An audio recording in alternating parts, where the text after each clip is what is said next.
Meet Topnotch, one of Mandra's well-known and frequently seen mums. Take a nice close look at the very top of her dorsal fin, where you'll find her main identifying feature, a little notch, along with the fact that her fin leans slightly to the right. She's very often seen around Mandra's town waters and therefore on our cruises with her kids young and old. She also very often joins the big mums group that we see travelling around, teaching life skills to their calves and socialising with each other.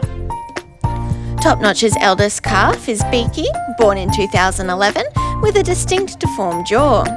She then had Autumn in 2014 and Carter in 2018. These three calves are now fully independent from mum, with Beaky and Autumn often being seen in an alliance together with some of their other sub-adult male friends.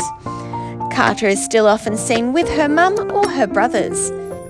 Most recently though, Topnotch gave birth to Hopscotch in 2023 and is still very often seen with this quickly growing little one along her side, being very playful.